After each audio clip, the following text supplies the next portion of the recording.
Imagine being a middle-aged minor government clerk, stuck stamping papers all day, when suddenly, boom, you rebel against your corrupt empire, lead an army of peasants, defeat warlords, and found one of the greatest dynasties in history. Sounds like a Netflix pitch, right? But it's real. This is the wild, weird, and absolutely legendary story of Liu Bang, better known as Emperor Gaozu of Han, a peasant who became a dragon. Liu Bang wasn't born with a silver spoon, more like a muddy rice bowl. Born around 256 BCE in Pei County, he was the kind of guy your mum might say has potential if he would just apply himself. He worked as a minor official, kind of like a village manager.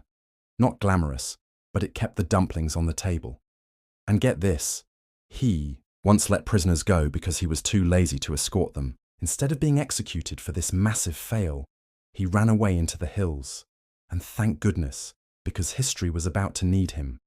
China at the time was ruled by the Qin dynasty, famous for the Great Wall, and for being brutally efficient. They united China, yes, but also taxed and punished people so hard it made everyone want to riot. As rebellions exploded like popcorn, Liu Bang saw his chance. He wasn't a scholar, he wasn't royalty, but what he did have: charisma, street smarts, and a beer belly full of guts. Liu Bang started small, a band of misfits and runaways. Think Robin Hood, but with less tights and more dumplings. But quickly he began gobbling up territory. Why? Because he treated people with respect. While other rebel leaders burned towns and looted, Liu Bang let people keep their homes and crops. It turns out, if you're not awful to peasants, they actually like you. Who knew? But every underdog story needs a rival.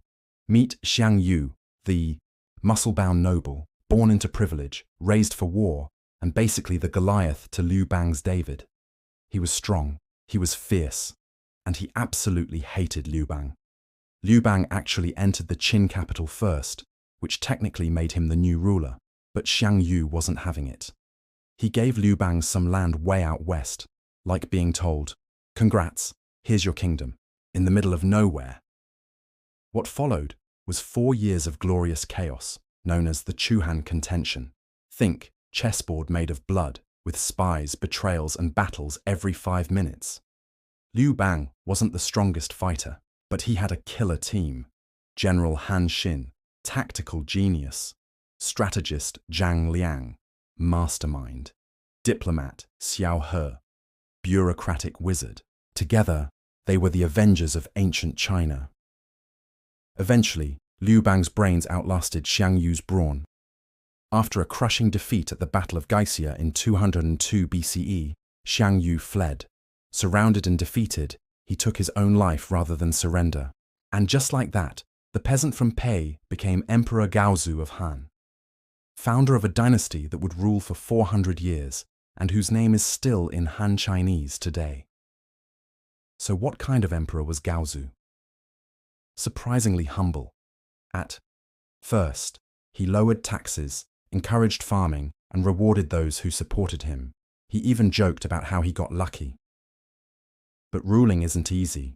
He had to fight off rebellions, keep noble families in check, and deal with tricky Confucian scholars. At one point, he even said, "I don't care for Confucius, give me real results."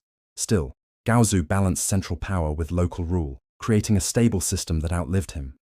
Not bad for a guy who once let criminals escape because he overslept. Liu Bang died in 195 BCE from illness. But by then, the Han Dynasty, Samai, was firmly established. His son would succeed him, and the dynasty would go on to become one of China's golden ages. His legacy, a new imperial model, mix of strict laws and Confucian values, a bureaucracy that served the emperor, and the idea that a commoner could become king if he was smart, brave, and just stubborn enough. If you enjoyed this story, hit that like button, subscribe for more hidden legends of history, and drop a comment. Who should we cover next?